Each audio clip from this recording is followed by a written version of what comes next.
Hello, welcome back to your differential calculus.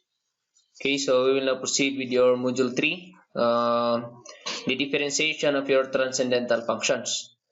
Okay, so in your previous videos, in your previous discussions, we are actually dealing with algebraic functions there. Okay, we try to differentiate algebraic, and we apply that one in your applications, just like normal and tangent lines, maxima, minima, and time rates. Now let's proceed with the other types of functions, which is actually your transcendental. And in this module, we will be discussing the three units. Okay. So first is, let's try to discuss the differentiation of a trigonometric function, and then next is your inverse trigonometric function. If we say inverse, that is actually a function that is coming from a trigonometric. Okay, so that is your from your trigo. And then if we are done with trigo, by the way, we will try to apply that one in your applications. And so with your inverse trigo, we will try to apply that one in your applications. And then your logarithmic, we will proceed with logarithmic and exponential. This will be discussed together because actually your logarithmic is reversible with your exponential. Okay, so we will try to discuss this one by one. Oh, by the way, the formulas or the properties that we discussed before in your algebraic, just like your power rule, product rule, and so on and so forth, these are all still being used in this. Okay, there will be only additional rules or properties in your trigo, additional in your inverse trigo, and then the same with your logarithmic and exponential. Okay, so let's start with your unit 1. Okay, so let's try first to recall your basic trigonometric function or your identities. Okay, so this is important. So reciprocal identities, you have here actually the equivalence of your sine. Sine is equivalent to the reciprocal of, or the reciprocal of sine is cosecant. So if that is the case, then that is reversible. Cosecant, the inverse of that is sine. For cosine, inverse of that is secant. Reversible, secant is for cosine. And then tangent is cotangent, and then of course reversible also. So we have here your quotient identities, wherein tangent is actually equivalent to sine over cosine. Okay, if isn't it that tangent is the reciprocal of cotangent? Therefore, I will just get also the reciprocal of sine over cosine, which is cotangent equivalent to cosine over sine. Okay, and we have also here your sum of your Pythagorean identities, because actually if you will try to derive further, you will be having a lot of these identities, but this is the common used. Okay, for Pythagorean identities, sine squared plus cosine squared is equal to 1. Okay, this is the actually Pythagorean identity, the common Pythagorean identity. But if you will try to let's say divide both sides by sine squared, you will end up with cosine. Let's say divide both sides by cosine, you will end up with this. Okay, and then or divide this one by both sides by sine squared, you will end up with that. You can actually recall your trigonometric identities. Okay, so this is your differentiation of trigonometric function. So if you say trigonometric function, these are your sine, cosine, tangent. The inverse of the cosine, which is secant, the inverse of tangent, which is cotangent, and the inverse of your sine, which is cosecant. Okay, so this is your differentiation. The derivative, or the derivative or differential, or let's call it as the derivative of your sine u, wherein of course your u stands for a function, so that could be any function, it could be a complicated function. So the derivative of sine u is equivalent to cosine u du. Okay, so we have its equivalent, and then we will differentiate the function u. So that is the meaning of this. So let's say the derivative of sine u, that is equivalent to cosine u. So all I need to do is make that as cosine and then copy your u. But do not forget, this is true to your trigonometric function. If you will try to differentiate the trigo function, always differentiate together with your function inside. So if that is u, then get the cosine u, and then of course do not forget to differentiate your function u. Okay, so whatever that function u is. So again, equivalent and then the derivative of the angle, okay, or the function angle. So for cosine, that is The equivalent of that is negative sine u. And do not forget again to differentiate your function or your angle u. And then for tangent, that is equivalent to secant u squared or secant squared of u. Okay, the meaning of that is secant u, the quantity squared, or you can just put that as a raised to your second. That means that secant u is squared. And again, the derivative of your angle u. For second, that is, there are two equivalent of that. That is secant u tan u. Okay, sec u tan u. And then, okay, differentiate again your u. For cotangent, the derivative of that is negative cosecant squared u. So that just like this one, but that is cosecant and negative. And then again, do not forget your derivative of u. And then for cosecant, that is negative cosecant cotangent, and then differentiate your u, just like your secant. So actually, I arranged this one into this manner. Okay, I arranged this one into this manner, wherein you can actually memorize this one. Okay, you can actually memorize this one. So I arranged this one into this manner so that you can easily memorize this one. Okay, so sine is cosine, cosine is sine. Okay, so they are reversible. They are reversible. Sine is cosine, of course, cosine is sine. But for tangent, there are two secant, right? Tan, sec, sec. And then for secant, sec, sec, tan. So it is just like reverse tangent, isn't it? Look at this. Tan, sec, sec. Here, sec, sec, tan. And then, of course, put the equal sign in your first function. Put the equal sign, and the rest will be the equivalent. So, tan, sec. Tan, sec, sec. Since there are two secant there. And then sec, sec, tan. And then below, that is almost the same as your tangent and secant. Okay, here, cot, cosec, cosec, cosec, cosec, cot. Okay, so that's why I arranged this one into this manner so that again you can actually memorize that way. So sine is cosine always, cosine is sine. They are reversible. But once you will go to tangent, okay, tan, sec, sec, sec, sec, tan, cot, cosec, cosec, cosec, cosec, cot. And then how do you know that that is a negative? Just look at the function that starts with letter C. So cosine is C, so negative. Cotangent is C, negative. Cosecant is negative C, so negative. So again, that is not given, of course, on Trigo, but that is just a way for you to memorize if ever you want to do that. But if you have other way of memorizing, then no problem. Okay. So let's try to prove. Okay, this is just a proof that applying your actually because you can this differentiation originated from sine and cosine. So the rest actually is derived. Okay, this tangent, secant, cotangent, cosecant is actually derived from the equivalent of your sine and cosine. So let's try to show a proof of this tangent, which is equivalent to secant squared u du. So of course that is where we will be using your identities. Let's say that I do not know the tangent and the others. All I know is sine and cosine. Let's say all I know is sine and cosine, the derivative of sine and cosine. So tangent, we do not know. Let's say we do not know yet the value of that. So, however, we know that tangent could be brought into sine over cosine. Okay, that could be brought down into sine over cosine. So instead of tan u, differentiating your tan u, you can actually differentiate its equivalent, which is sine u cosine u. Now, isn't it we know the derivative of sine and cosine? Let's say again, we do not know the rest, only sine and cosine.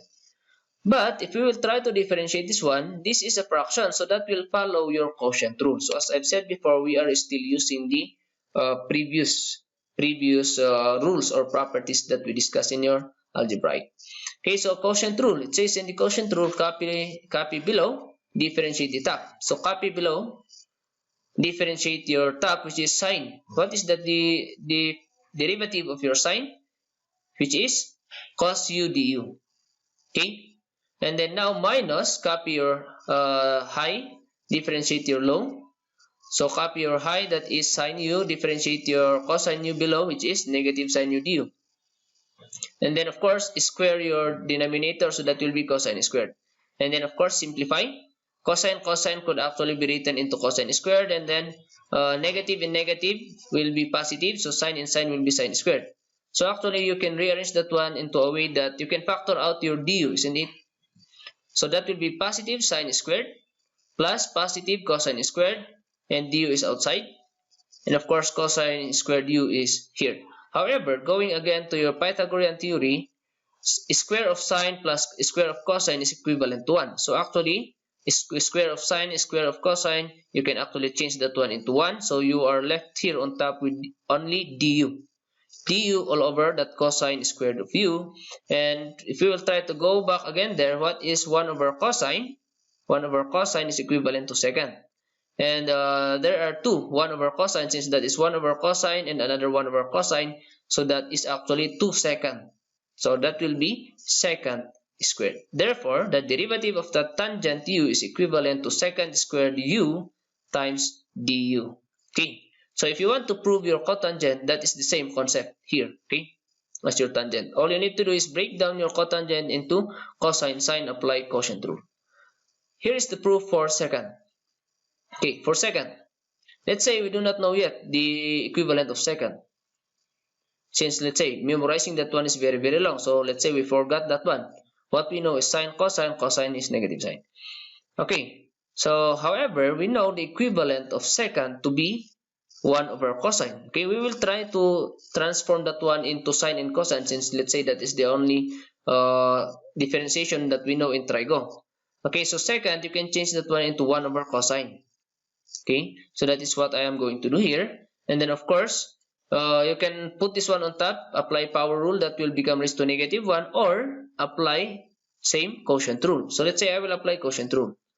So copy below, differentiate the top, copy your cosine, but differentiating 1 is actually 0, since the derivative or the differentiation of a constant is 0. And then minus, copy your top, which is 1, differentiate cosine, which is negative sine u du. Then now simplifying, that will be useless, this is useless. Multiplying that negative 1 inside will make it positive sine u du, and you have their cosine squared. Of course, squared is 1, that will be cosine squared u. So again, that's it. But this looks complicated, so let's try to simplify. What if I will separate, since there are two cosine here, I will separate 1 over cosine. So what will be left is sine and then over 1 of that cosine. So what is 1 over cosine? Isn't it again 1 over cosine? That is the, or is that? Reciprocal of that is secant, isn't it? So you can write that one as secant. And then sine u over cosine, isn't it that is tangent? Isn't it?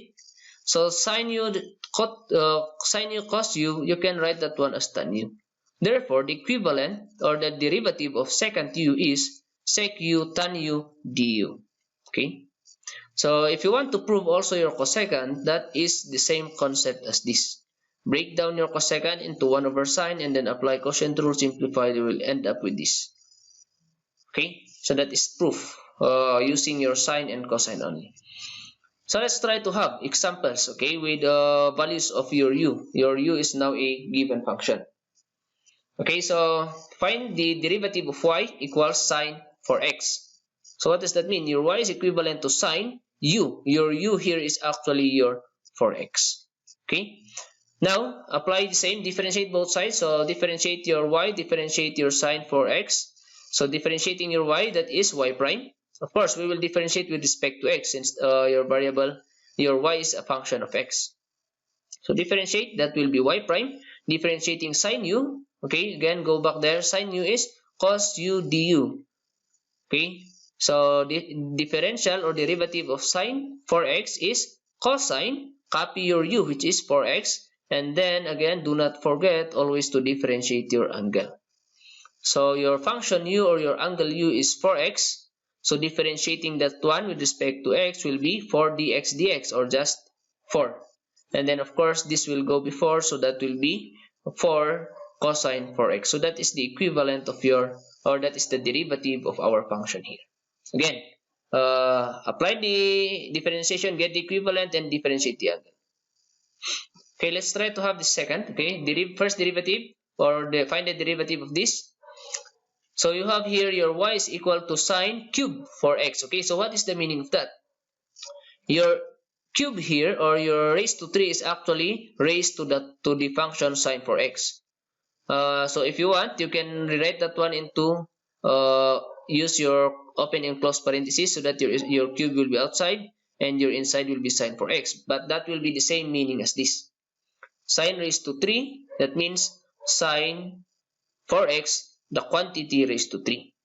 But that will be different if this 3 is an exponent of your angle. Okay, that is different. That is different. If your exponent is in your angle, that means that the exponent only applies to the angle. But if your exponent is in your function, that means that the exponent is applied in the total value of the function. Okay, so if we will try to differentiate this one, differentiate both sides again, that will be y prime. dy dx is y prime. Differentiating this one is, okay, you have that the function which is sine 4x, and that is raised to 3. So that is following your power rule. So we will not yet apply directly the derivative of sine, since again there is an exponent of that function. So we will first follow your power rule before we will apply your differentiation of sine. Okay, so power rule. According to power rule, 3 will go down. Okay, copy your function which is sine 4x, subtract 1 with the exponent which is 3 will become 2, and then differentiate the function which is our function here that we are talking about in your power is your sine 4x. So now differentiate your sine 4x following your sine, this one. Again, your differential or derivative of sine u is cos u du. So differentiate again your u. So again, what happened here? We followed the power rule. Then along the way in your power rule, since your u in the u raised to n, isn't it? That is power rule. Your u in the power rule is the sine 4x. So differentiating that one as suggested by power rule, we will encounter the differentiation of a trigo, which is equivalent of sine 4x is cos 4x, the derivative of the angle, which is 4 dx or just 4. So now simplifying, that 4 is a constant, 3 is a constant, so they will combine as 12. Sine squared 4x, cosine 4x. Okay, please do not multiply this one. Do not multiply that 4 inside your 4x. No, that is wrong. Your cosine serves as a restriction for you to just enter the angle. No, that is an angle and this is a constant. And so this, do not do it that way. Okay, so that is our answer here. Y prime is equal to 12 sine squared 4x cosine 4x. And then number 3, find the derivative of y equals tangent 4 5x or raised to 4 of 5x. So again, this is power rule, isn't it? Power rule. So differentiate both sides. Y is y prime. Tan, again, you have there a 4 which is exponent of the total tan 5x. So 4 is again exponent outside, which we will follow power rule. So bring down 4, copy your u which is tan 5x, subtract 1, that will be 3, and differentiate our u tan 5x. So differentiating your tan 5x, that is now a trigo. So what is the differential or what is the derivative of tan 5x? Tan u is sec u is secant squared u du. Therefore, secant, that is equivalent to secant squared, your u is still 5x, of course, and then differentiate your u which or your angle which is 5 dx or that is 5. Okay, so simplifying again, it will go there, it will combine to be 20. You have tan cube 5x and then secant squared 5x. So that is our answer for number 3. Okay, so that is how to differentiate trigonometric, as simple as that. Okay, so if you will encounter, let's say if you will encounter complicated here like fractions of your trigonometric function, if you can simplify that one using your identity. Okay, let's say you have a complicated equation of trigo and you can just simplify that one by your identities, it is better. Okay, but if not, then all you need to do is follow. If that is in quotient, then quotient rule. If that is in product, then product rule, and so on and so forth. Okay, so let's have an example here. Let's try to have an example. So we have here an example. Okay, find the height of a right circular cylinder of maximum volume. Okay, we are now talking here of maximum, so that is under your maxima minima. Okay, find the height of a right circular cylinder of maximum volume that can be inscribed in a sphere of radius 15 centimeter. Okay, so we need to again follow your procedure in maxima minima. Again, first is read and understand, know the unknown, draw the figure, write down your variables, create the equation of the quantity to be maximized or minimized, differentiate, optimize, and solve for what is being asked. Okay? So again, let's try to understand. We are trying to find the height of a right circular cylinder. If we say right circular, that means it is an upright circular cylinder. Circular because of course a cylinder is a circle base. Of maximum volume. So we are trying to find the height of a cylinder with maximum volume that can be inscribed. Okay, so this is the important word. If we say inscribe, that will be put inside, or that will be inscribed, or that will be put inside something. So that is the meaning of your inscribe. There is another word which is commonly used, which is the opposite of this. If you say circumscribe, that means the figure that you are talking about is outside, but that is inscribed, so your figure is inside. Okay, and that is inside a sphere of radius 15. So we are trying to get the cylinder, the height of a cylinder that will give us the maximum volume of that cylinder that we can get inside the sphere. Okay, if you say sphere, that is a ball. Okay, that is a round of a sphere with a radius 15 centimeter. Okay, so that is your problem. So let's say this is the figure. This is the 3D figure. You have a cylinder inside a sphere. Of course, we are talking here of the maximum volume of cylinder. So if we will try to get the maximum, the edges of that cylinder will be touching the edges of your sphere. Okay. So how do we get the equation here? Actually, you can cut this one exactly at the middle. You will try to expose this part. If you will cut exactly the middle of a cylinder, that will give us a square, or a rectangle. I mean a rectangle. And then if you will cut the middle of a sphere, that is a perfect circle. And then of course their center coincides, isn't it? So, by the way, what are the dimensions of this? What are the variables here? We do not know. Of course, the radius of the sphere, that is not a variable since that is already given to be 15.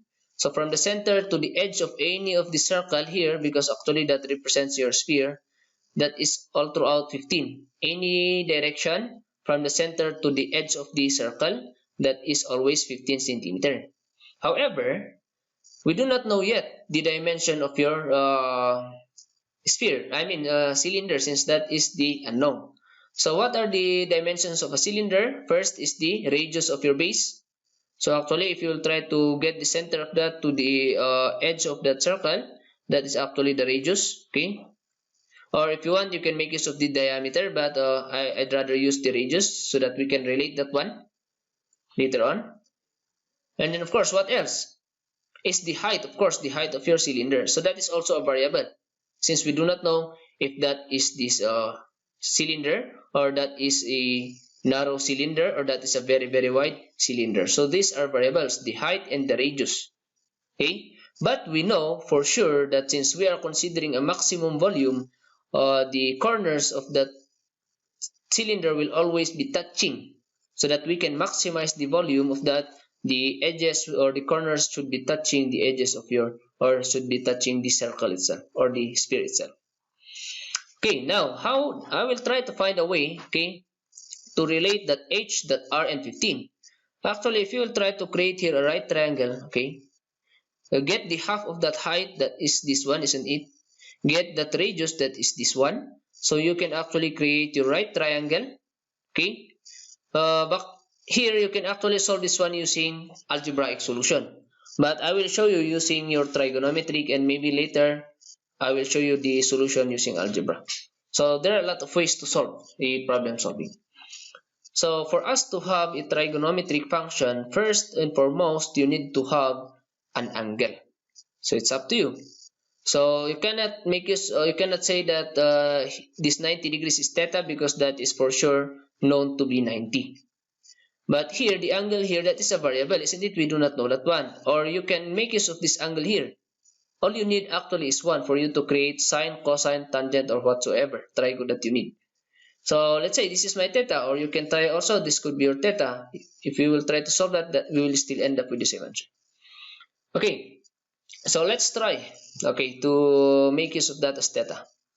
Then again, I will try to relate the given and the unknowns. Okay, so first, okay, but first, before I will do that, so that we will not be forgetting the procedure, okay, we will not forget the procedure. First is that draw in the label, the variables, okay, we are done. And then create the equation of the quantity being maximized. So what is that? R is the radius, H is the height, which is actually the unknown, and B there is the quantity to be maximized, the volume of your cylinder. Okay, so that is the equation that we will create. So volume of a cylinder, we used this one before, that is pi r squared height. However, okay, we are not using algebraic solution. Let's say I want to make use of trigo, so you need to put this one in terms of trigonometric. Okay, so what will I do? Instead of having your r in h there, I want to put that in terms of theta. So, okay, if I will relate theta 15 and r, okay, do not relate that h and r right away because you will be having two variables there. I will relate this side r with the given 15. So that is actually opposite, and that is the hypotenuse. So sine theta is r over 15. Rearranging that one, your r is equivalent to 15 sine theta. Later on, I will substitute, then r will be changed in terms of theta. And then I want to change your h also, so that that will only be in terms of theta. Okay, relate your h over 2 with 15. Do not relate that again with r. Relate that with the constant. So that is actually adjacent, and that is hypotenuse. So that is cosine theta is h over 2 over 15, or 2 will go down. It will be 30. This will be h over 30 only. Okay, so cross multiply 30, you will have h equals 30 cosine theta. So you have this equation 1. Let's say that is the original equation of the quantity to be maximized. But we need to change r and h in terms of theta. So you have equation 2, which is the value of r, and equation 3, value of h. Okay, so substitute your equation 2 and 3 in your equation 1, working equation. So your pi is still pi, your r squared will become 15 sine theta squared, that one, okay. And then your h will become 30 cosine theta. Okay, simplify. Square 15 and then multiply 30, you will end up with 6,750. But of course, pi there is just a constant, so do not multiply the equivalent of pi and put it in decimal. That will be that is not advisable. Pi is already there to be exact, so make use of the pi exactly. Pi is a constant again, guys. So 15 squared times 30 is 6,750, and there is a pi, so that is the constant. Sine will be squared, and then cosine is there. So now your volume, which is the one to be maximized, is only in terms of theta. So volume is a function of theta, so we can actually differentiate with respect to theta. So your slope will be dv d theta. Okay, differentiate with respect to theta. You will have this side as dv d theta, and in this side 6,750 pi is just a number, so bring that outside. Deal with your sine squared theta, cosine theta. Actually, this is a product of two different trigo function. So applying product rule, copy sine squared, differentiate your cosine. What is cosine? Again, that is negative sine, and then differentiate the angle, which is d theta, because again, we are differentiating with respect to itself. So again, cosine again, isn't it, is negative sine u, and differentiate your angle. However, your angle is theta. Okay, so again, copy your sine squared, differentiate cosine is negative sine, your u is theta, and differentiate your u, which is theta, but with respect again to theta, so that is useless. D theta, d theta. And then now, interchange, copy now your cosine, differentiate your sine squared. So that is power rule. Copy your cosine, power rule your sine squared. 2 will go down, copy sine, subtract 1 will be 1. Differentiate your sine, which is cosine, d theta, d theta. Okay, so that is our differentiation. Before we will try to optimize, okay, sige, let's say I will optimize at the same time simplify this one. So if I will optimize this one, equate that to 0, you will have this to be 0. That will make this constant. This is just a number, isn't it? This is just a useless number. So you can now, if that is already 0, divide both sides by 6,750 pi. Then actually this will be removed here in this right side. Then that will be 0 over 6,750 pi. So that is still 0, isn't it? 0 divided by any number is still 0. Now, okay, what remains is this one for us to simplify. That will be negative, so let's say I will write that one. So sine squared sine will be negative sine cubed. However, here 2 cosine will be squared and then 1 sine. So 2 sine cosine squared minus, again, combine this and that is negative sine cubed. Again, what happens with 650? That is cancelled, or that is divided both sides by the same, so that is actually useless. So now you are left with this 2 sine cosine squared minus sine cubed. Then that is 0 on the other side, so transfer sine cube on the other side. You will make it positive. And actually you can simplify, since there are 3 sine here, there are 2 sine here, there are 1 sine here. You can divide both sides by sine. You will cancel one of these, and then the sine will be removed there. So what's left with us is sine squared theta equals 2 cosine squared theta. So again, the variable here is theta, so we are trying to solve the value of theta. Okay. However, I cannot do that by getting the arc sine or arc cosine, because again, I cannot yet do that one. So divide or cross multiply cosine squared so that that will go below your sine. So actually, what is that? That is tangent squared, since your sine and cosine is squared, so that is equivalent to tangent squared theta, which is what is left here is 2. Therefore, you will now simplify your equation to the most simplified form. Tangent squared theta is equivalent to 2. Then solving for theta, get the square root of both sides before we will try to transfer tangent. Okay, so get the square root of both sides. This will become tangent only. That will be square root of 2. And then of course, let's say you want to solve theta. So transfer tangent on the other side. Okay, so that is what we call as the inverse of tangent. Isn't it? That is in your trigonometry. Get the inverse of tangent, or that is the tan negative 1 in your calculator. And then enclose whatever is in the other side, so that is square root of 2. So calculating this one, okay, if you will try to calculate that one, that will give you a certain angle. So again, be careful with this. If your calculator is in degrees, you will expect that the angle you will have is degrees. But if your calculator is set into radians, your angle there is radians. You need to know that one from your basic mathematics, isn't it? However, let's say I want to get the entire value of that. So because I will expect that if I will do that, you will end up with decimal. Okay, decimal angle. So you need to round that up or round that down. But let's say I will take that, all of that, to be theta. So that is the value of theta. I will substitute that to your theta. Actually, what do we need to solve? We do not need to solve r. What is the unknown in the problem is your height.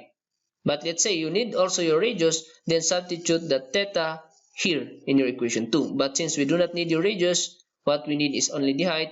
Substitute the theta in your equation 3. So you will have there h is equal to 30 cosine. Your theta there is actually this one. Or if you put that one in decimal, then that is an angle. Calculate that one. That will give us exactly 10 square root of 3 centimeter. Why? Because your 15 here is in centimeter. So you will expect that what we will be getting here as the distances or measurement is also centimeter. Or in decimal, that is 17.32. You can check that one actually by putting this one in a decimal angle. Substitute that one as decimal angle. You will still end up with 17.32 centimeters. Okay. So what does that mean? For us to have the maximum cylinder inside that 15 centimeter radius sphere, the height of that should be 17.32 centimeter. And if you need the radius, all you need to do again is get your theta, go there, substitute to equation 2, you will have the radius, so that you will have the complete dimension of your cylinder. However, in our problem, the only unknown is the height. So we only solve the height. Okay, that's it. Okay, so before you will apply, of course, in applications, it doesn't matter what function you want to use. If you ended up with an algebraic function, then differentiate as algebraic function. But if you want to put that in a trigo function, then put that in terms of an angle and differentiate with respect to whatever that angle is. and the same, you should end up with the same answer. So let's try to have, well, I will solve this one, isn't it? As I've said a while ago, you can actually relate R, H, and 15 without even using an angle. So if you want to make use of an algebraic solution, I will show you that one, okay? So the same dimensions, but this time there is no theta since we do not want to have a trigo function. So I will relate, instead of having their R in terms of theta and H in terms of theta, this is your equation 1 again, isn't it? Your working equation for the quantity to be maximized. But instead of using theta, I'd rather relate the sides of this right triangle here, which is actually by Pythagorean Theorem. So this is the solution using algebraic if you do not want trigo. So relating that one, okay, Pythagorean Theorem, square of your hypotenuse is equivalent to the square of both legs. So you have r squared and then h over 2, the quantity squared. Then of course rearranging that one so that we will substitute, we will make your equation 1 in terms of one variable only. Okay. So let's say since r squared is already there, why not transfer it that way so that you will not bring out h, since that it will be a little bit complicated. Since the r squared is already there, then r squared is there. All I need to do is rearrange your equation 2 in terms of r squared. So r squared, this will go, okay, square that one, that will be h squared, and square your 2, that will be 4. But that is plus, that will go minus on the other side. But 15 squared is also 2 to 5. So that is the equation 2. Now substitute equation 2 in equation 1 so that we will express in terms of r or h only. So pi, your r squared is totally in this value. So again, please do not make this one as a mistake. That is already r squared. So that is the entire value. Do not square that one again. That is wrong. And then you have their h. So that is h. Okay, so as you can see, this is in terms of h only. V is in terms of h only since pi is just a constant. Actually, you can simplify further before differentiating. This will go there. So that instead of product rule, you can actually apply some rule. So this will go 2 to 5h, and that will go h cubed over 4. And pi is just a number, so differentiating both sides, this time with respect to h, okay? So that will be dv dh, your pi is just a number, so there. Differentiate 2 to 5h, that will be 2 to 5 dh dh, or just simply 2 to 5. And then this one is power rule, isn't it? Bring down 3, it will go down there. 1/4 is just a number, so just leave it as is. 3 will go down. Copy h, subtract 1 squared dh dh. So simply this is your derivative. And then optimize, equate that one to 0. So again, if I will equate that to 0, pi is useless. Pi is cancelled, okay? So now you are left with 2 to 5 minus 3h squared over 4 equals 0. So transfer this to make it positive. This will go positive on the other side. So you will have 2 to 5 equals 3h squared over 4. And then cross multiply this and then divide it by 3. You will have your h squared only as a value 300. So all you need to do is, isn't it, what is the unknown h? So get the square root of both sides. You will have h is equivalent to 10 square root of 3, or in decimal that is 17.32, which is our answer a while ago. Okay, so that's it. Again, as I've said, in problem solvings, in the application, it doesn't matter what function you're going to use as long as you will end up creating that function. Okay, so that's it. But the point here is that this is just another solution, but the point there is that trigonometry. We are trying to apply your trigonometry. Okay, you have this activity, of course, for that. Now let's proceed with your inverse trigonometric function. Okay, let's try to combine this one with your trigo, because again, inverse trigo is just coming from trigonometric. Okay, what is inverse trigo? Again, what is inverse trigo? That is actually, okay, what happened here. Okay, transferring the tangent is actually the inverse trigo.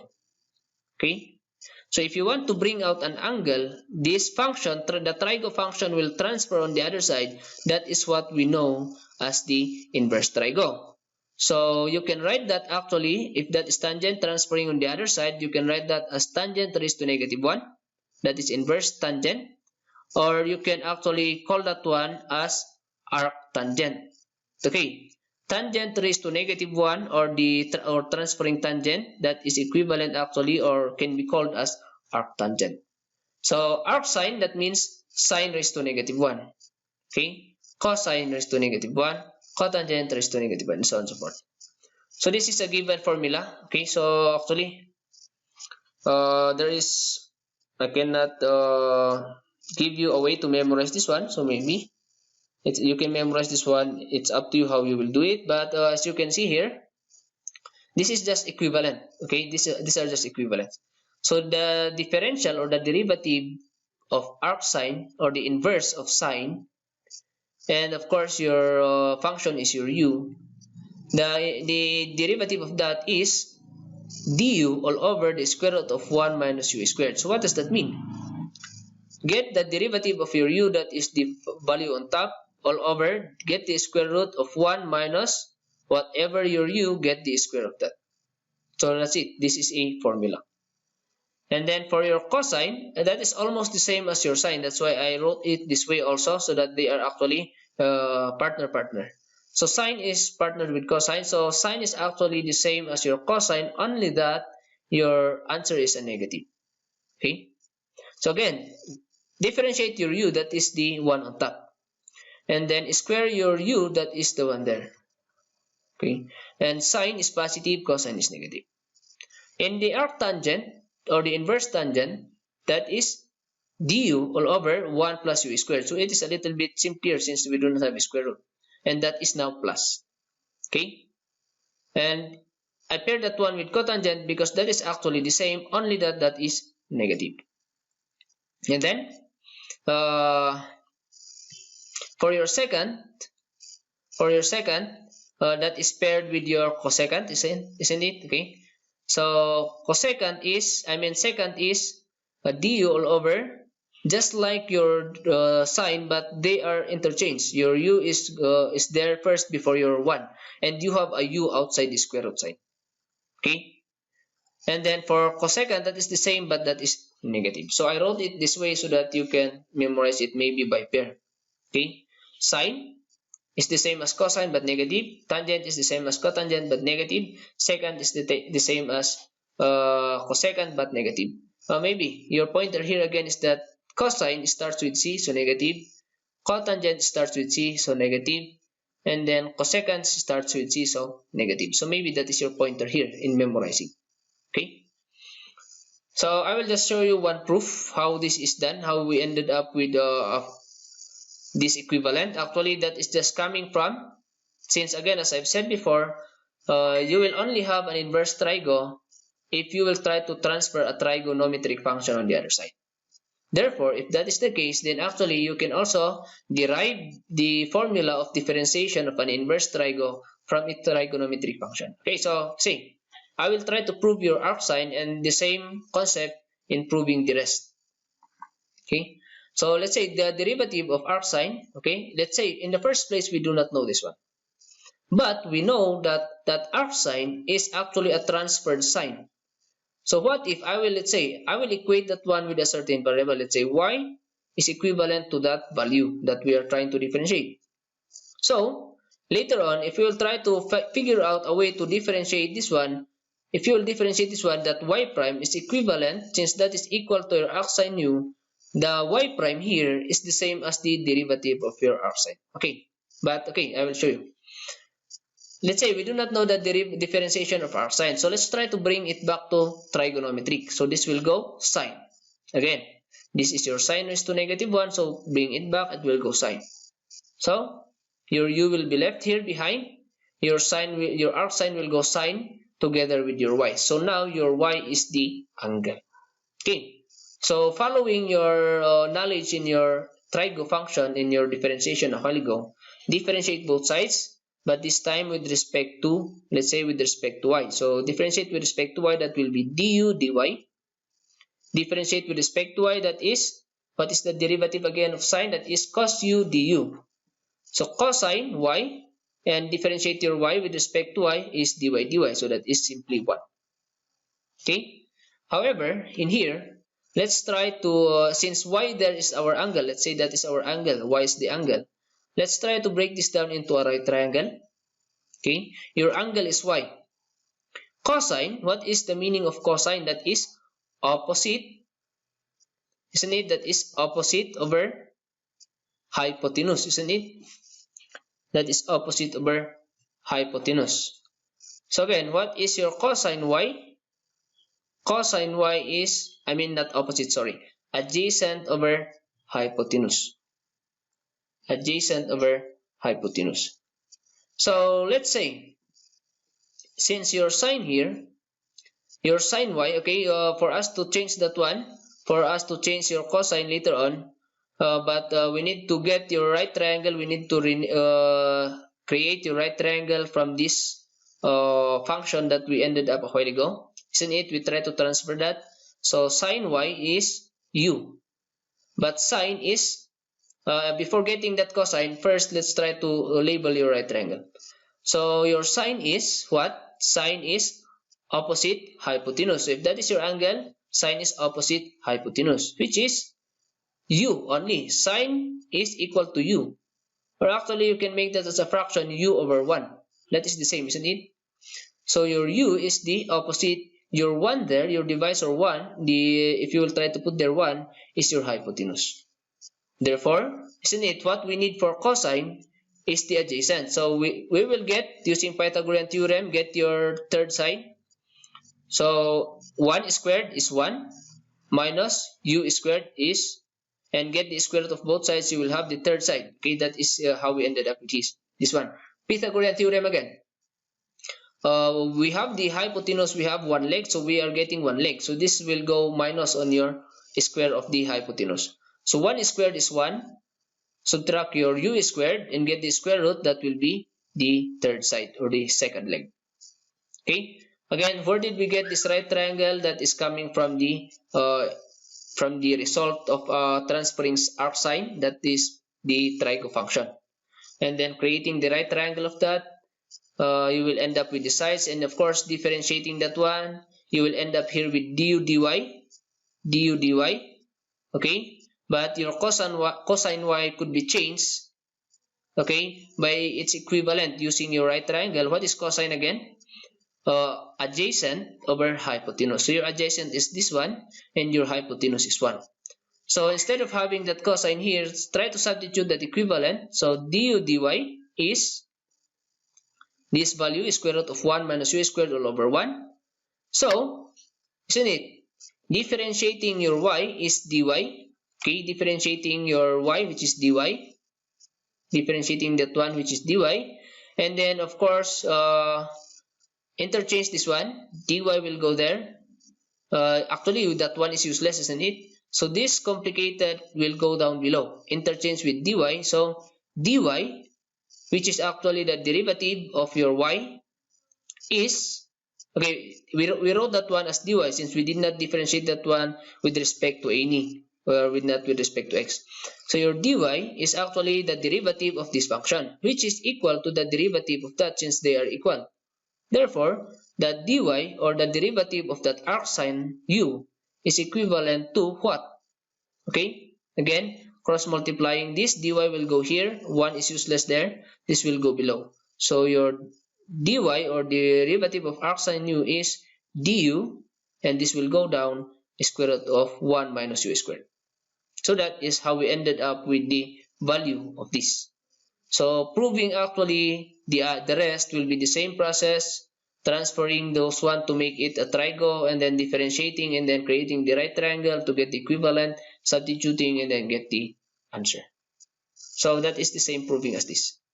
So again, as I've said before, inverse trigo is just coming from a trigonometric function. So I will show you in this example, the next example here, later on in the problem solving, when do we need to have an inverse trigo. Okay, sige. But before doing that, let's try to apply that on purely equations. Okay, let's try to apply that in purely equations. In a pure equations example. So let's say I will differentiate this y equals arc sine 3x. So again, arc sine 3x. Okay. According to the problem, okay, differentiate both sides again. That will be dy. The derivative of y is y prime. The derivative of this, that is according to the problem, du all over 1 minus u squared. So I will follow that one. I will differentiate your u. Your u here is 3x, so differentiate that one. square root all over square root of 1 minus square your u, which is 3x squared. Or in simplifying or further differentiating and then proceeding, the derivative of 3x, okay, we are differentiating with respect to x, of course, isn't it?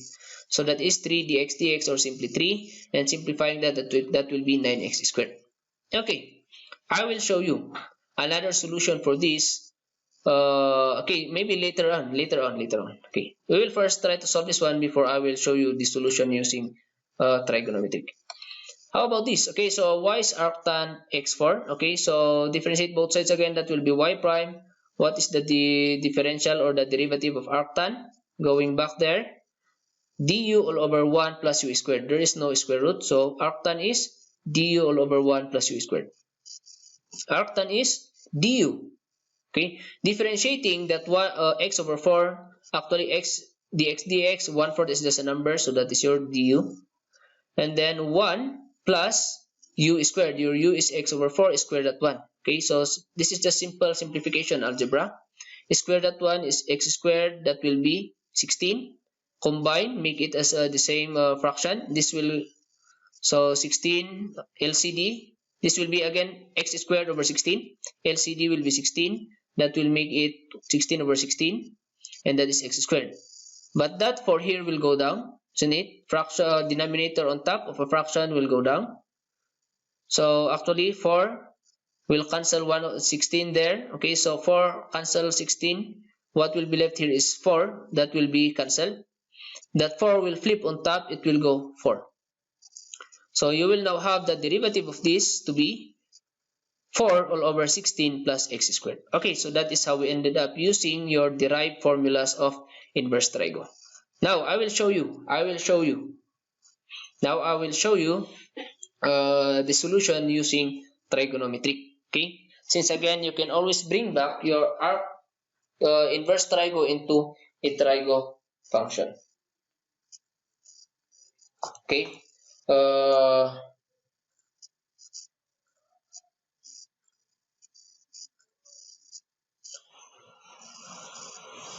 Okay, so let's try to prove that one. Okay. So in the first place, we can, let's say we do not know yet the equations or the formulas for inverse trigo. So I will make it as a trigo. So your y is arc sine 3x. Okay, I will transfer that one. You will have sine y. This will go sine with your y equals 3x. Okay, so your angle now is y. Okay, I will first create, before I will differentiate that one, I will first create my triangle, right triangle. So my angle is y, isn't. And sine is opposite hypotenuse. So there is no denominator for that, so there is no hypotenuse. It means that that is what? Divisor of your 3x. This is 3x. We need to complete your right triangle. We need to know the third, because maybe later on if we will differentiate, you will end up this to be cosine. So we need that adjacent. So Pythagorean Theorem again, I will show you, isn't it? That is 1 squared. Okay, I will show you if you did not understand my explanation. I will go 1 squared plus 3x squared plus this unknown here, whatever that is. Whatever that is squared unknown there. Okay, so this will go minus on the other side and get the square root of both sides, so that you will get this unknown here, this adjacent. So this will go minus and then get the square root. So 1 square root, okay, 1 squared is 1. This will go minus 3x, get the square root of that is 9x squared. So that is our third side, or the third leg, or the second leg. And then, of course, that is our right triangle. We are now complete. Differentiate this one. Differentiate that one. Okay, so differentiating this one, that will be, let's say differentiate with respect to y. I mean to x directly. So this will be sine y is equivalent to cosine, positive cosine y, dy, but this time differentiate with respect to x, so that is y prime. Dy dx, so that is y prime, is equivalent to, okay, differentiate 3x with respect to x, that will just be 3. So what do we need here is to bring out the value of y prime. If you have your y prime, then that is the answer for the derivative of this. So y prime is equivalent to 3 all over. This will go down as cos y. However, you can get the value of cosine y here, isn't it? Okay, but cosine y, looking at your right triangle again, is adjacent all over hypotenuse. Or you can actually, you do not need to write 1. So substituting, again, since 1 is useless, substituting cosine there, your y prime will be 3 all over your cosine. 1 is useless, so that is square root of 1 minus 9x squared. Okay, so that is your solution, which is actually the same as a while ago in our answer there. 3 all over square root of 1 minus 9x squared. That is using a trigo. Let's say you forgot your formula in the inverse trigo. So that is the solution, another solution for example number 1. Let's try to solve your example number 2, that is y arctan of x over 4. Okay, so again, let's say we do not know your arctan, so transfer it back. That will be tangent y, which is x over 4. Create again your right triangle. Our angle there is y, and tangent is opposite adjacent. So opposite adjacent, x over 4. So getting your hypotenuse is square of x plus square of y. Isn't it? Square of x plus square of y, or you can say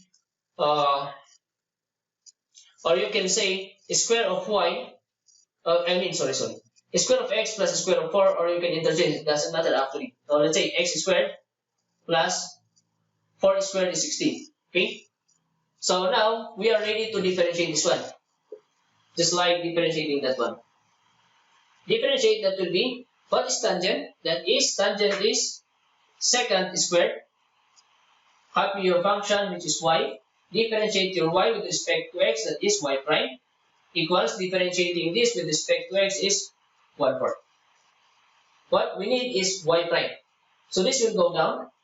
Your y prime is 1 all over, this go down, secant squared y. 4, we have there a 4, by the way, sorry. However, okay, what is secant? Actually, you can get secant, or you can transfer that back to cosine, isn't it? You can put this on top to be cosine, so that will be 1. 1 time it will go cosine squared on top, isn't it? If you want to use cosine, but if you want to get secant here, no problem. Still, all over 4. Okay. However, cosine, if you try to get cosine there, but cosine y is adjacent all over hypotenuse. Okay, substitute that here, that will be squared. So your y prime is eventually 4 all over square root of x squared plus 16. But all of these will be squared, isn't it? That is the meaning of your cosine squared. All over, we have a divisor of 4. So if you try to square this one, this will be actually 16. Square that one, that will cancel with your square root sign, but it will go down. So you will have here 4. And again, this square will cancel the square root, so that will left as square plus 16. And actually, you can simplify this further. Your y prime is cancel 4. That will leave us 4 all over x squared plus 16, which is the same answer as a while ago. 4 all over 16 plus x squared, or you can interchange that one, x squared plus 16. Okay? So here, this is the same answer as that, and this is the same answer as this. So again, if you forgot your inverse trigo, you can still put that back to trigo. So it's up to you. But I will show you on the problem solving, knowing your formula for inverse trigo is important, or is helpful. So let's try to have an example in your applications. So again, I will just be giving you one example each, so that you can see, because again, you are just repeating the process, the procedure. But this time we are differentiating different functions. So let's try to have this one. This is actually a time rate. I think we solved this one before. I forgot if we solved this one before. But if not, no, because we are referring here. Okay, I will show you. This is important. You cannot solve this one using another solution. Another solution just like algebra. So a ladder 25 feet long leans against a vertical wall. Okay, so we have a ladder 25 feet leans against a vertical wall. So let's say this is your vertical wall. If the lower end is pulled away at a rate 6 feet per second, so that lower end is pulled away at a speed of 6 feet per second, so that is your time rate, isn't it? How fast is the angle between the ladder and the floor changing? How fast? Let's say this is theta. Let's say I will put that as theta, the angle of ladder from the ground. How fast is that changing when the lower end is 7 feet from the wall? When this lower end is now 7 feet from the wall. Okay, so draw your figures. This is our figure. Actually, there are a lot of variables here. This is a variable since that is being dragged. This distance of that lower to that wall is variable. And that theta, of course, is changing, variable. And actually, that height here of that highest point to this ground is variable. But actually, we do not need that one. You will figure that out later on. But again, the question here in your time rates is the speed of the angle. We are now talking here of the speed of the angle. So you cannot say that I will use here a purely algebraic, because you cannot end up with an equation of an angle using an algebra. You need to have a trigonometric function before you will relate an angle with its sides, isn't it? Okay, so again, theta there is your angle from the ground, x is the distance of the lower end to the wall, and then of course we are trying to find there the speed of theta changing with respect to time, or that is d theta dt. That is the time rates. How fast the ladder rotates or angle change, how fast that angle is changing, or actually how fast the ladder is rotating. Okay, so let's try to relate. Okay, so relate your theta with the side and with that hypotenuse, so that is adjacent hypotenuse, so that is cosine, isn't it? So cosine theta equals x over 25. X over 25. So as simple as that is our equation. But what we are getting here, before we will differentiate, is maybe we will first transfer that cosine, so that we will end up with theta only, so that if we will differentiate with respect to t, since this is time rates, guys, differentiating with respect to t, you will have already the slope to be maximized. I mean, not maximized. Sorry. That is unknown. So, I will transfer cosine. It will become arc cosine. And then differentiate. Okay, that will be with respect to t, guys, with respect to t. So that what do you call this one? Theta, differentiate with respect to t, is d theta dt. But what is the derivative of arc cosine? Going back again to our formulas, arc cosine is du, the same as cosine but negative, sine but negative. So du all over 1 minus u squared, square root of that. So your u here is x over 25, isn't it? So differentiate that one, that is your du. So 1 over 25 is just a number. Differentiate x. Do not say that is 1, because we are differentiating with respect to t. So that is dx dt.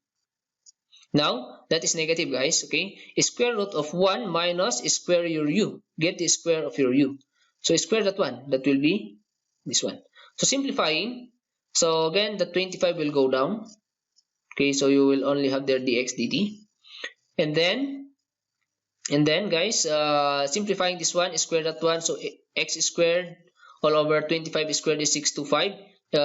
Combine, so LCD is 625 minus x squared. So this is the simplification. And then actually, if you will try to bring outside your 625, get the square root of that, so that will go outside. The square root of 625, isn't it, is 25.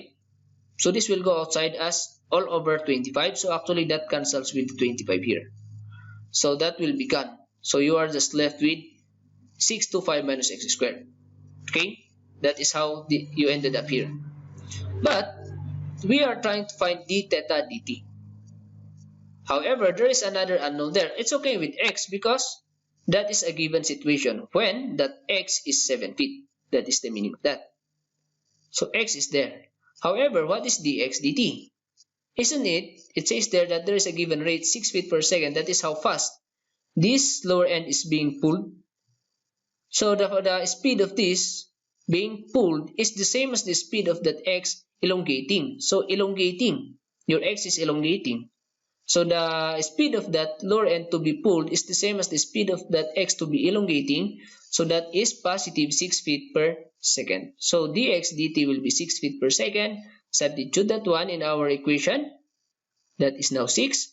You will calculate that one. You will end up with exactly negative 1/4.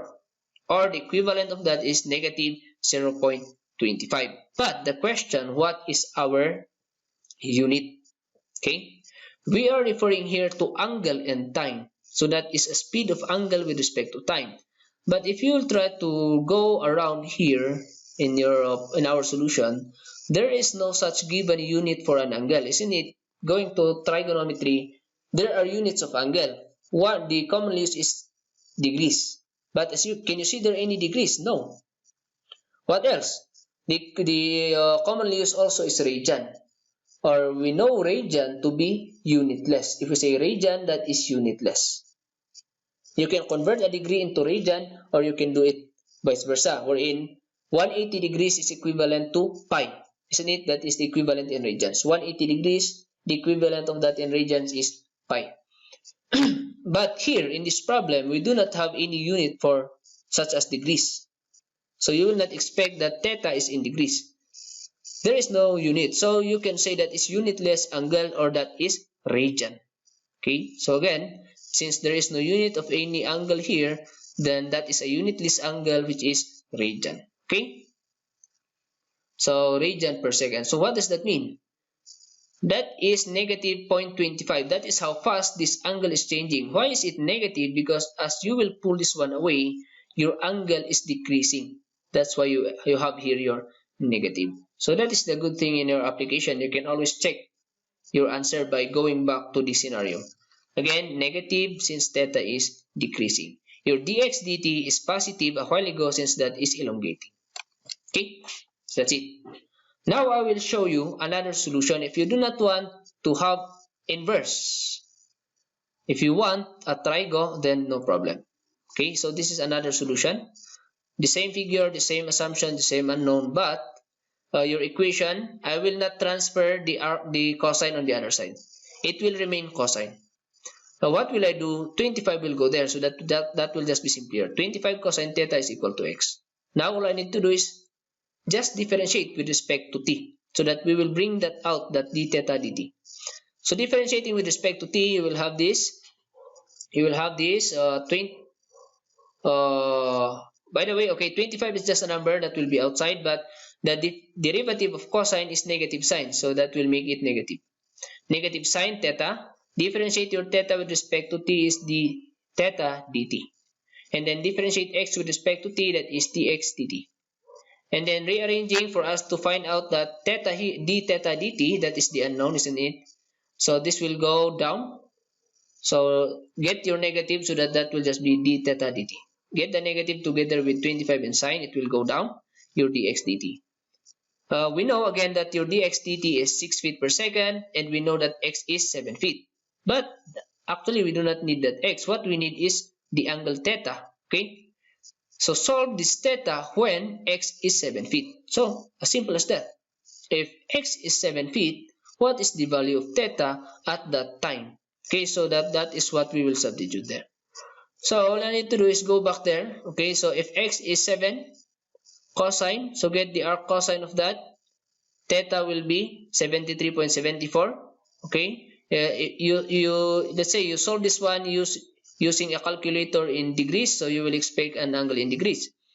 But if you solve your theta using a calculator in radian, then you will have here a small angle, but that is in radian. It's okay as long as again you are using a calculator in radian. Then substitute back your theta, since that is what we need for us to get that unknown. Substitute theta there. Okay. Then you will end up here with 6, 25 sine 73 over 74. So you will end up still with 1/4 or 0.25, but you might be asking, sir, isn't it that is a degree? Yes, that is a degree. But isn't it that sine of an angle, it will cancel the unit, or it will not, that is not an angle already. So sine, an angle, that is not an angle already. That is already a distance, isn't it? That is already a ratio of distance. So that even if that is degrees, you will not expect that to be degrees, because again, your sine, that angle, the whatever angle that is there is actually cancelled. So this is not an angle. Sine is not, sine of the 7374 is not an angle already.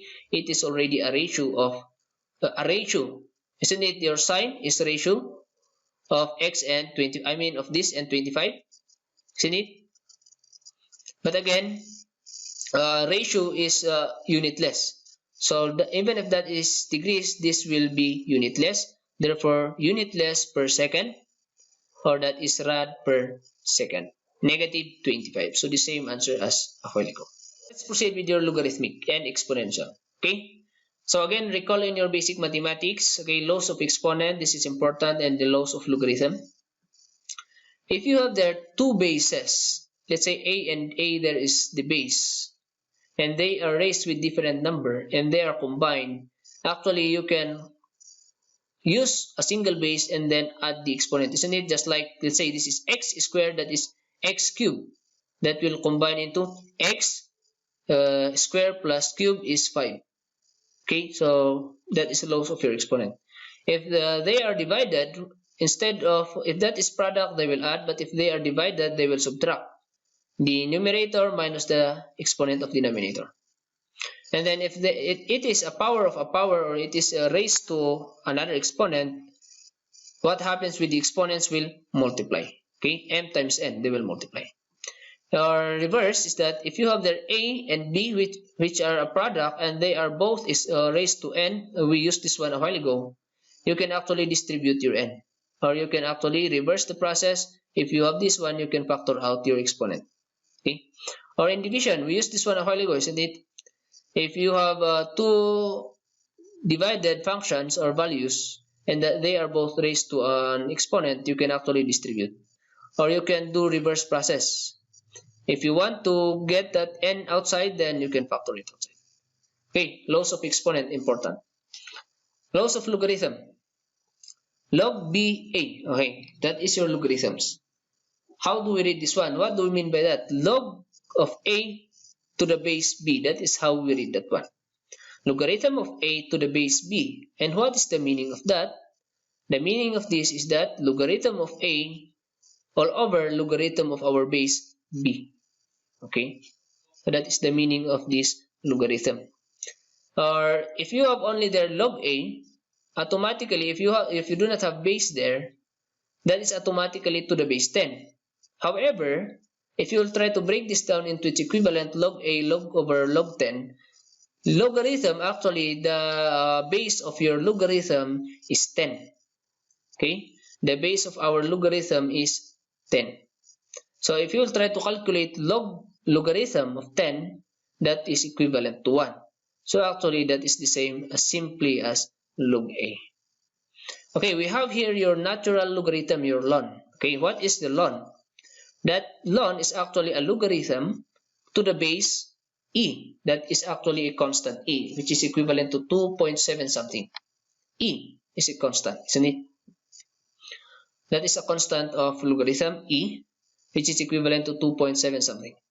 So again, a ln could be interpreted as logarithm but to the base e. Okay, that is to the base e.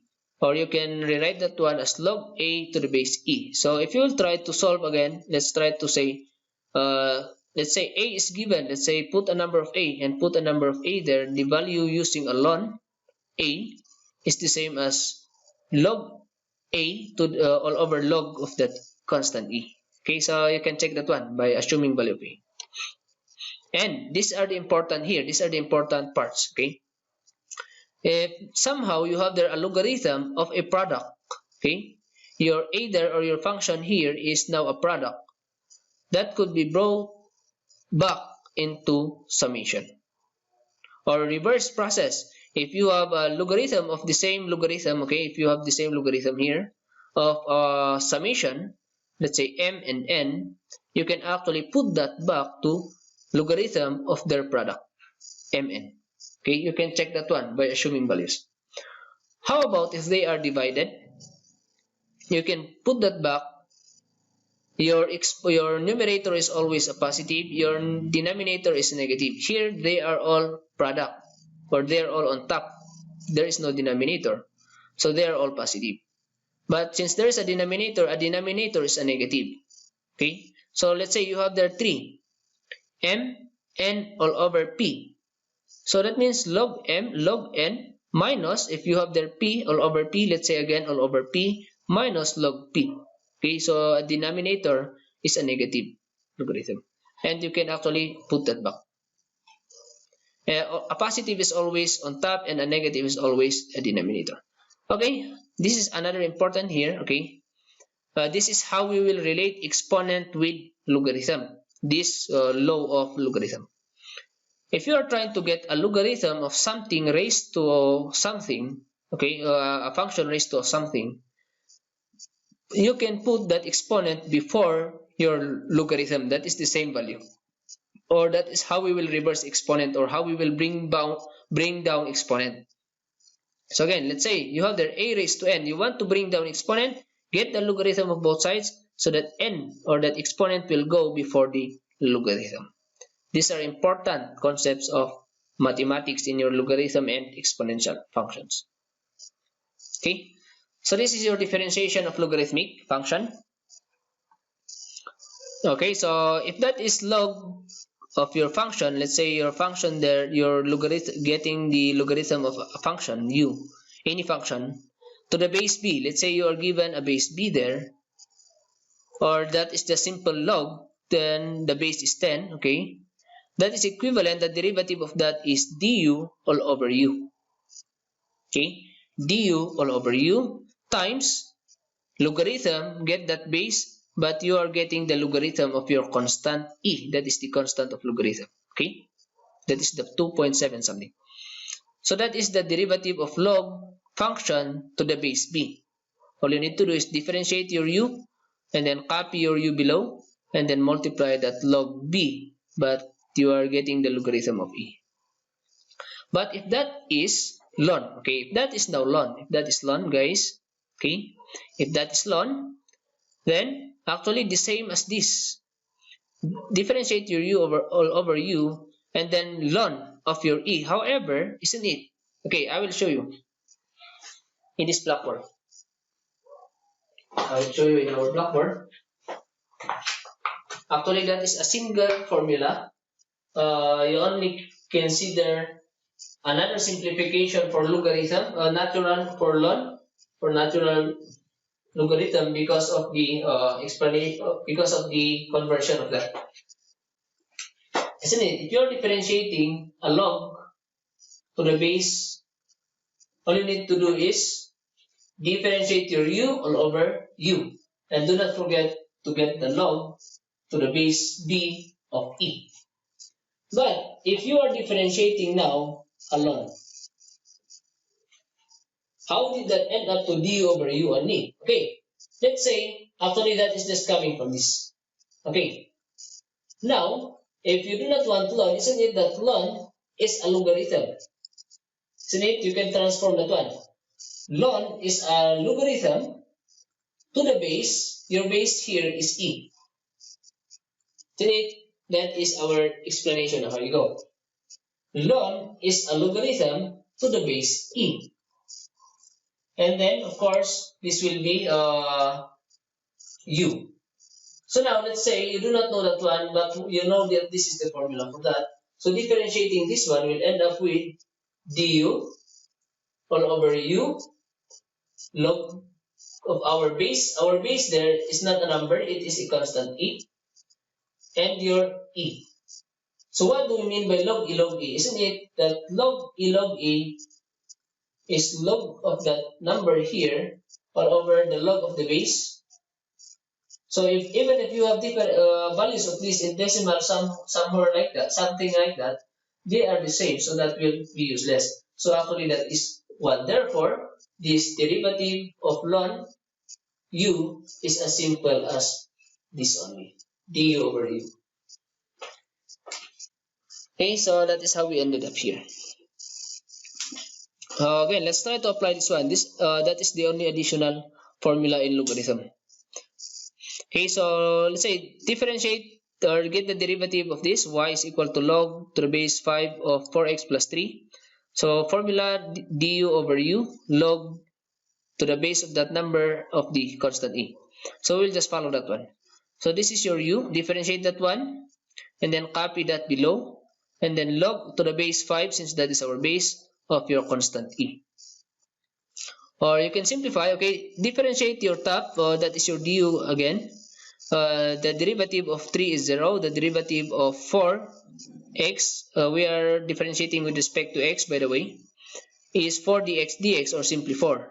And then that is multiplied there, so 4 log to the base 5 of e, and then of course 4x plus 3. So as simple as that, following your formula. Another example, find the derivative of this, but that is ln. Okay, by the way, this one, please do not be confused with this. If your exponent is in your ln, that is the same meaning as in your trigonometry. So let's say your 4 is there as exponent of ln. The meaning of that is the entire logarithm is raised to 4. But since your 4 here is just to the function itself, that is the meaning of that is your 4 is just exponent of this one. Okay, so differentiate both sides, that will be y prime. Okay, differentiate both side, that is y prime. Applying your ln, but of course applying your ln here is d over u only. So all I need to do is differentiate your u. Your u is 2x plus 1 raised to 4. So differentiating that one, that is your du, isn't it? Differentiating that one is power rule, so 4 will go down. Copy 2x plus 1, subtract 1, so 3, differentiate inside, which is 2. And then copy that 2x plus 1 raised to 4 below. And then simplify, of course, there are 3 of that complicated, and there are 4 of that, so 3 and 3 cancels. 4 times 2 will what is left on top, which is 8, and there is 1 left here, which is 2x plus 1. Or let's try to use this one. Okay, isn't it, if you're getting a logarithm of something raised to something, your exponent can go before the logarithm. So what if we will try to do that? Since that function, this u here, 2x plus 1, is raised to a certain exponent. So that exponent can go before the logarithm. So let's say I will first rearrange. I will not yet differentiate. 4 will go before the logarithm. So now, this time we will now differentiate. So that is y prime. Your 4 is a constant, so leave it here. Your ln u, apply your differentiation formula. So differentiate this one. Your u is just 2x plus 1. There is no 4 already, isn't it? Since that is already there. So differentiating this one is actually 2. Copying that one below. So simplifying, 4 times 2 is 8 all over 2x plus 1, which is the same. Okay, so it doesn't matter if you will simplify first before differentiating, as long as you are using the correct simplification of exponents and logarithms. Third example is this one. Okay, derivative of y equals ln.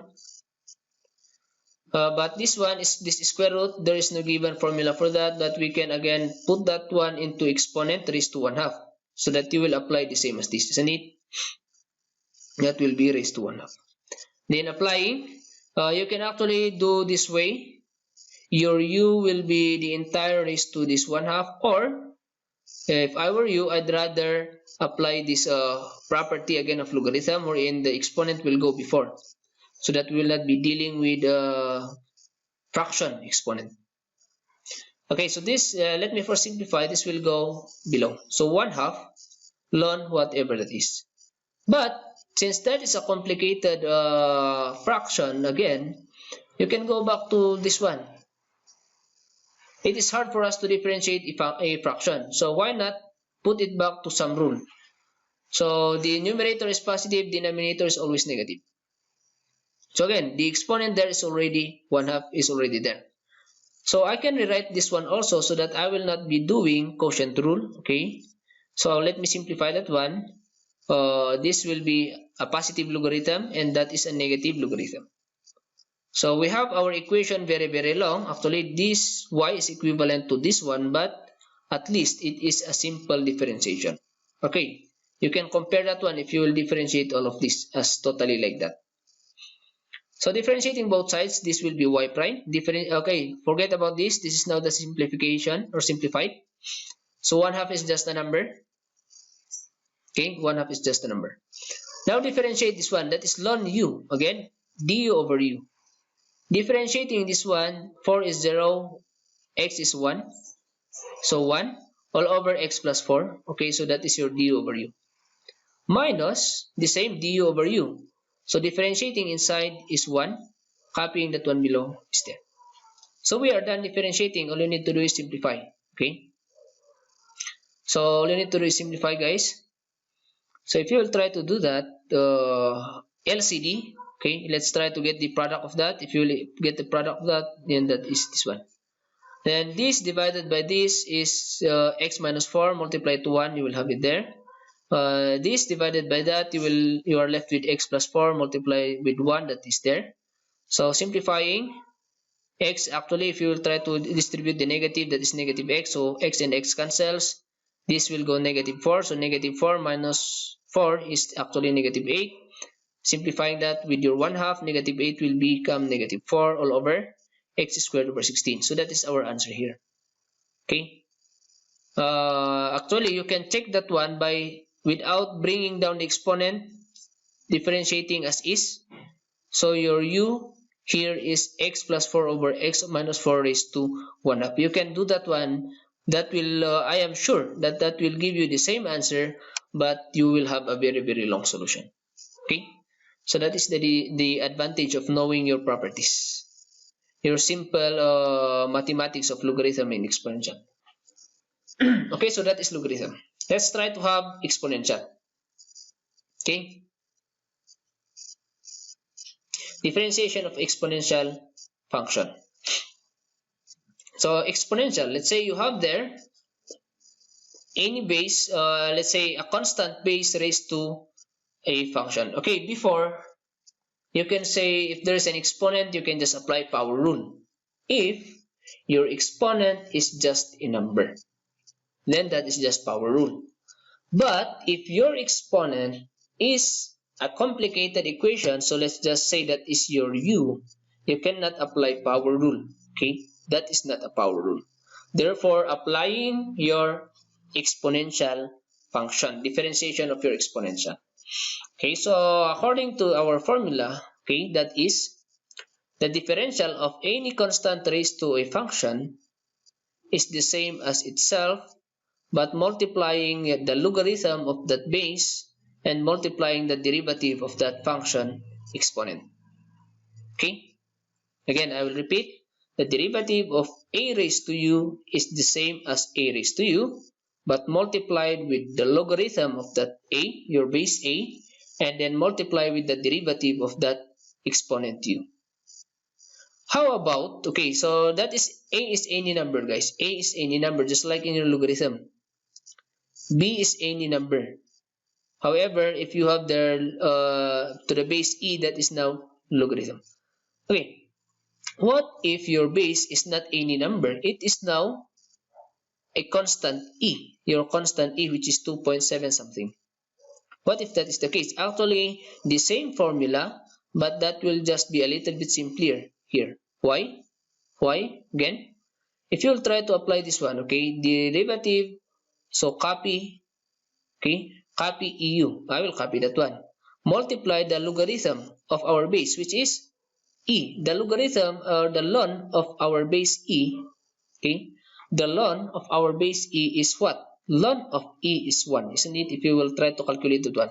So following this one, copy, so I copied EU. Ln of our base, which is e, that is equivalent to 1, so I do not need to write that, and then differentiate your u. Okay? So as you can see in your logarithm, if your base is any number, that will be a little bit longer, but if your base is e, this will just be shorter. as in du over u, if that is ln. The same here in your exponential. If your constant is any number, you will have a little bit longer. You have that ln a. But if your base is constant e, that will make it simpler eu du. Okay? So again, applying your formulas. Find the derivative of y equals 4. Okay, this is what I'm saying. Your exponent, your base is number, and then your exponent is now equation. It is not a number, so you cannot apply power rule. So what are we going to follow? Actually, this first, since that base is not e. So differentiating both sides, that will be y prime. Differentiating this side, copy your a raised to u, and then get the ln of our base, which is ln of 4. Okay, since 4 is our base. And then of course, differentiate your u. Your u is 2x, so differentiate that one with respect to x. So 2 dx or simply 2. So simplifying that one, okay, do not multiply this 2 with your 4. That is wrong. Your exponent here will serve as restriction, so you cannot just multiply it there. And you cannot multiply also your 2 with your 4 since your ln is a restriction, just like your trigo function. So just leave it as is. 2 ln 4, you can rearrange that one into a process that 2 ln 4. Actually, that is just a number. You can put that one in decimal, but of course, we are trying to get rid of decimal in equations. And then, of course, this one. Or, isn't it that number before logarithm, you can put that as exponent. That is the reverse of this property of logarithm. If you can bring down exponent before logarithm, you can actually do that reverse. Okay, if you have that number before logarithm, you can put it back as exponent of our value we are getting. The logarithm is logarithm with. Okay. So for you to simplify this further, 2 ln 4, that looks complicated for us to see. So why not put that 2, since that is a number before logarithm, as exponent of our function inside, which is 4. So that will go 4 squared. So ln 4 squared is actually 16. So that simplifies our equation. If you are not convinced with that, then you can actually try to calculate ln 4 times 2. That will be the same as 2 ln 4, or that will be the same as ln 16. You can check that one if you are not convinced. Okay, let's have second example. Okay, y is equal to E Sine X. Okay, so your exponent is a little bit complicated, but your base is e. So following this formula, that will be y prime, copy e raised to u. So I will just copy that one as is, and then differentiate the function on top, which is a trigo function. So the derivative of sine is, again, cosine du, cosine u du. So cosine your u is x, differentiating x with respect to x is 1, so that leaves us cosine x only. So this is the answer. Okay. And then number 3, let's have one more. Ouch. Okay, let's have one more. So you have here y is equal to ln of ex, x squared. So your logarithm, your ln u is actually there. Okay. So actually we are following this formula first. Okay, we are first to follow this formula. So differentiating both sides, that is y prime, according to your differentiation of ln, that is du over u. So this is our u inside, so differentiate that one. This is again product rule, isn't it? Product rule. So that is your du. This is the product rule. And then copy that one below. But first, let's try to deal with the product rule. So product rule. Ex, copy ex, differentiate x squared, that is power rule, so 2x. And now copy your x squared, differentiate your ex, following this one. So that will be ex, and then differentiating the exponent x, so that will be dx, or actually that is useless. So again, that is your product rule. I will repeat. Copy ex, differentiate x squared will be 2x. Copy x squared, differentiate ex will be still ex, because your du is 1. Okay, so simplifying further, okay, look at the similarity. You have their ex, bring that outside. And what else? You have their x, bring that outside. What will be left is 2, and what will be left is x. And you have here below EX, so that will cancel. You have there X, you have there X, cancel. So what will be left is 2 plus X or X plus 2 and the remaining X below. So that is our answer here. Okay, so that is the answer here.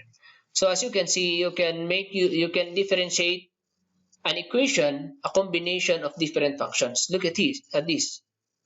Exponential at the same time trigo. Look at this. Logarithmic at the same time exponential. And at the same time algebraic. So I only discussed the algebraic first in your midterms because you need to master that one, your power rule, your quotient rule, and so on and so forth. Because we are going to use that one in your trigo, inverse trigo, logarithmic, and exponential. Okay, so they are now being mixed together. So you have here now your logarithmic differentiation. Okay, logarithmic differentiation. By the way, this is a combination. If you cannot just use logarithmic function, differentiation of logarithmic function right away, or mainly, or you cannot also use exponential function mainly, then there is no other way. Okay. For example, here, derivative. Find the derivative of y equals x raised to x. Okay. Find the derivative of x raised to x. You cannot say power rule because your exponent is not a constant. You cannot say exponential because your base is not a constant, isn't it? That will only be applicable for base which is constant. So what does that mean? You cannot do that one. You cannot do any of that. So, however, going to our properties here, you can play around, isn't it? Exponent, you can bring that down, that exponent, if you can apply logarithm, isn't it? This is the important relationship of exponent and logarithms. So what if we will try to apply that one first before differentiating? So get the logarithm. If you want to use log, why not? But for me, I'd rather make use of ln, since ln has simple solutions. Since your base for ln is as simple as e. Okay. So if I will not yet apply differentiation. I will first simplify. So get the logarithm of both sides. That's why we call this one logarithmic differentiation. Because apply logarithm for you to simplify the equation before differentiating. Okay. So we call this one logarithmic differentiation. Okay, so apply logarithm. I will use ln. So ln both sides. What you did in this side, do that also on the other side. So that will leave us ln here, ln y here. But in here, that is ln x raised to x. So you have exponent. You can put that before the logarithm. Isn't it? So now you have a simpler equation which actually can be differentiated. Okay, so ln y. Okay, ln again is du over u. So differentiate your y is y prime over y. And then x times ln x is a product, isn't it? You cannot say that is a single function. X is a function and ln x is another function. So product rule, copy x, differentiate ln x, that is du over u. Again, du over u, that is as simple as your ln. Du over u. So ln x, your u is x, here. Ln x, your u is x, so differentiate that one is 1, copy that one below, so that's it. And now, copy ln x, differentiate x, that is dx or 1, so we do not have it there. Simplify further. This one, simplify this one, x and x cancel, so you are left with 1. 1 plus ln x. And we are trying to find y, isn't it? Y prime only, since that is y. So cross multiply y there, your y prime, your y will go there with multiply with, this is 1, isn't it? Plus ln x.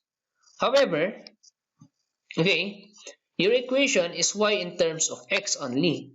So you need to have an answer which is in terms of x only. However, you have there y.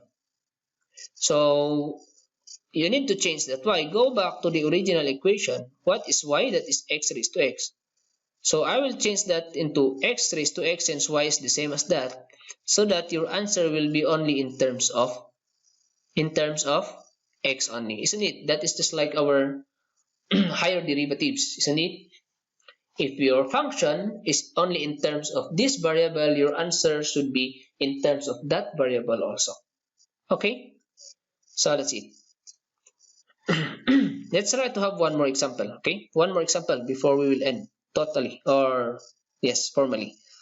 So find the derivative of this. So again, y equals sine x raised to x. Again, you have a function raised to a function. You cannot use power rule. You cannot use exponential since your base is not a constant. Your base is a trigo function. So as you can see, this is a combination of exponential and a trigonometric and algebraic. They are all combined together. So before I will differentiate, I will apply ln of both sides so that I will bring down that x, okay? Ln both sides, so ln y and then ln. So x will go before, okay? Then differentiate, so again, du over u, since that is ln, y prime over y. Again, this is product rule, okay? So I will copy x, differentiate your ln u, which is actually your u is sine x.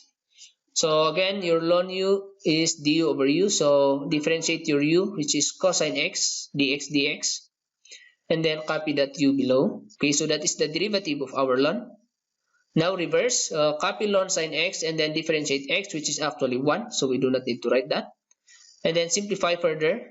Okay, you can write that this one actually as sorry.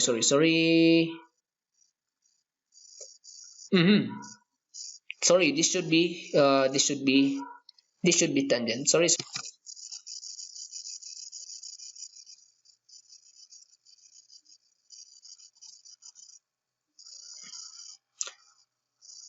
Okay, so again, I'm sorry about that. That is supposedly cosine over sine. That is supposedly cotangent. Okay, so simplifying again, x and this will become cotangent only ln sine x. But y will cross multiply. But again, that is originally in terms of x only. But what is y? You can go back there. Y is sine x raised to x. So you can change that one, sine x raised to x. That should be raised to x. That should be raised to x. Okay, that should be raised to x, guys. Again, that should be raised to x. Okay, so any question? If you have any question, just comment below the video and then we will discuss that one. Okay, so thank you very much for watching.